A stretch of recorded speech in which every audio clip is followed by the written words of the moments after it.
solo. So that's kind of an interesting insight from Ed on the album. He started playing the guitar at the age of 12 so he could play 3/16 for his 6th grade talent show. Can you imagine this? Unbelievable. So this kid specifically wanted to learn guitar so he could play his own song, which was dedicated to him in 1991, 3/16, named after his birthday, so he could play that song in a 6th grade talent show. He said Ed taught him power chords, but then he learned the rest from kind of listening to records. He says he feels more like a stronger rhythm player than a lead player. He said he's not a shreddy guy. And his influences, of course, are Van Halen, but also AC/DC, the Foo Fighters, Nine Inch Nails, Tool, Jimmy Eat World, Alice in Chains, and Queens of the Stone Age. In terms of his dad, he says he's dad and not Eddie Van Halen first. He was there to cheer me on. He was happy to see the process, but it's not like I was doing everything to appease him. It's because I generally wanted to involve myself in music, and I think that's all he wanted, that he never really forced me into anything. But his dad also never taught him songwriting. He says it was an osmosis thing, that he just happened to be around it. And then he talked about something that I thought was really interesting. He talked about how Eddie's writing changed. And he said here, Dad wrote music very differently later in his life. I think people weren't a fan of that. Take Van Halen 3, for example. Dad's melodic ideas changed over the years. I don't think that's generally a bad thing. I think it's great when an artist expands and changes. But it was important to kind of go back and look at what made the classic stuff sound the way it did. That's why I thought it was a good idea to check out some of the older demos for a different kind of truth. Very interesting. He talked about some Van Halen album tracks. He said that he would always add as many as he could to his set list. And he said, I was happiest with the 2015 tour because we really got to dig in. We played Light Up the Sky, Dirty Movies, In a Simple Rhyme, Women in Love, Drop Dead Legs. It was really fun to go deep into the vaults and play those. And he said, in regarding Van Halen, he says, I think going into it, I really knew what the fans wanted to hear. So I did my best to be like, come on, guys, let's mix it up. See, he was pushing the band throughout that process, and we've always said this. He was very instrumental in that whole last leg of Van Halen. Now, in terms of what he remembers about Van Halen when he was a little kid, he says he recalls them recording Me Wise Magic, and also the album closest to him growing up was Balance. He says diving deep into it as time went on, it was just fun to go through my dad's history and everything that he did. And he said the clip in the video for Distance, it's an incredible clip. Everybody talks about it. When Wolf is sitting on Ed's lap and Ed is playing the piano, it's like absolutely adorable. He says that was a small clip from a 15-minute video where he was teaching Wolf how to play Why Can't This Be Love on the piano. Very interesting there. And he wrapped things up with addressing Eruption. He says he got to watch his dad play it every time we were rehearsing, so it wasn't like, oh, so that's how you do it. I just figured some of it out, and Dad was like, no, you got to do it this way. I got little pointers here and there. But he says it's not like he made it his life's goal to, like, by the time he was 16 to learn Eruption, that it was just something fun that he did when he recorded himself playing Eruption. But that was kind of cool. What did you think of this interview, Dave? I thought it was really good. It was more in depth than we typically see with Wolf. Yeah. Although usually it's with interviews with radio DJs, and after a while it's the same old questions, and they only have them on for 10, 15 minutes anyway. And I thought it was just really good insight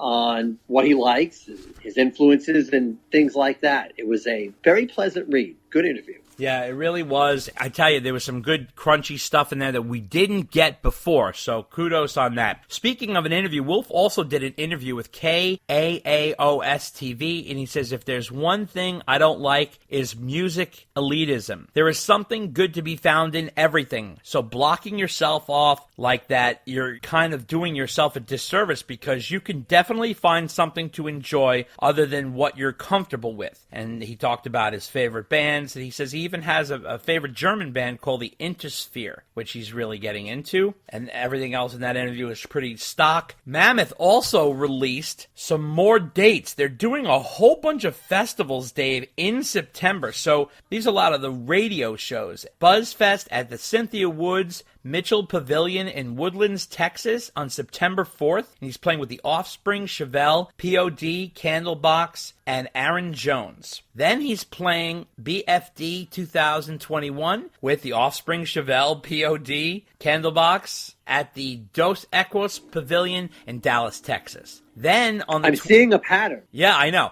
Then on the 25th of September, he's playing the WMMR BBQ, which is Jane's Addiction, The Offspring, Cheap Trick, Dirty Honey, Mammoth, WVH, Dorothy, Aaron Jones, and this is at the BB&T Pavilion in Camden, New Jersey. I'm actually going to that show. And Louder Than Life, which is the Highlands Festival grounds at the KY Expo Center, Louisville, Kentucky, with Metallica, Judas Priest, Mudvayne, Seether, Pennywise, Fozzy, and there's a whole bunch of bands because that's a 4-date event, and he's on the 4th date. So obviously he's getting out there and tipping his toe into the water. What do you think of that? Good for him. Nice to see him doing some shows. Yeah, I can't wait to see what this is all going to be about. Should be interesting. So now, Dave, tell me about Chad Blakely. Do you know who Chad Blakely is? I do not know who Chad Blakely is. He's a comic book artist, and the reason why I bring that up because Dave is a comic book collector, and his family has to own a shop. Was in Valley Stream, right? No, it was Lindenhurst. Lindenhurst, Bailey's Comics. That's right. I always get confused. Which is still there, actually. It's still there. That's right. The comic book artist Chad Blakely did a design cover of Mammoth WVH, Wolfgang, almost like a Wolverine type of thing, and it's actually Wolfgang Van Halen. He says, I'm really looking forward to listening to the debut album from at Mammoth WVH, at Wolf Van Halen, who has been releasing some tracks from it, and they are all killer. So I did a Wolfgang-inspired homage to the iconic Frank Miller ink cover of Wolverine 1. So he played off of that, and that was a really cool design, and Wolf loved it. He tweeted it out and thanked him for it. It was a whole thing. What did you think of that cover, Dave? That was a cool homage, as you like to say. That's very nice cover. Well done. Yes, but I tell you what wasn't nice. Somebody did this, and this was not cool. So there was this weird YouTube video posted by an account called Channeling Eric, and it's this kind of like afterlife interview with Eddie Van Halen. This is not cool at all. 2 women appear in the video. They're talking back and forth, and a woman is asking Eddie questions while the other one is giving his answers, like she's in contact with it, and this pissed Wolf off to the umpteenth degree, understandably, of course. Says, you people are batshit fucking crazy. Fuck this and fuck you. He also told his followers that they should unfollow him if they believe any of what this so-called psychic had to say. He says, if you follow me and believe what my father has visited some psychic YouTuber bitch from the afterlife to talk about that he liked animals or not, please unfollow me and seek medical attention.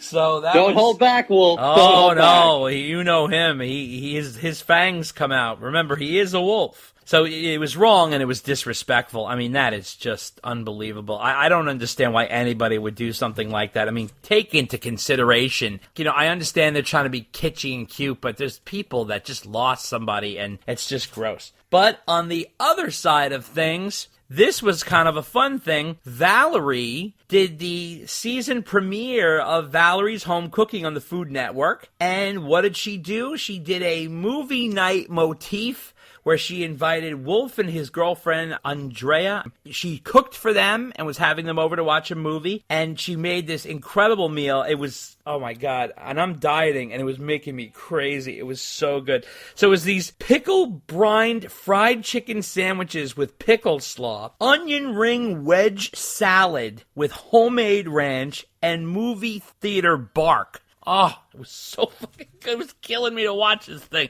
So now, one thing that was interesting. So we talked about onion ring wedge salad. What the hell is that? So it's like a steakhouse salad with the wedges of lettuce and stuff. But then she cooks homemade onion rings, or what she teaches you how to do, and then she layers them on top of the salad. Now, the joke here is, if we all remember back in, I don't know, like, 5-6 months ago, maybe less than that. Wolf was over for dinner at Valerie's house, and she didn't know that he was filming, and and he Instagrammed her burning onion rings and then sent it out there. Now, consider the situation. She does cooking for a living on the Food Network, and here she is burning something, and her wise guy's son is putting it on the internet. So I guess Val had to prove herself, and she made these gorgeous, incredible onion rings. So then when Wolf came in, he comes in at the end of the episode. He doesn't say much because he's a pretty quiet guy, but he comes in with his girlfriend. She hands them the plates to bring to the table, and when he looks at the onion rings, he says to Val, "What did you do with the burnt ones?"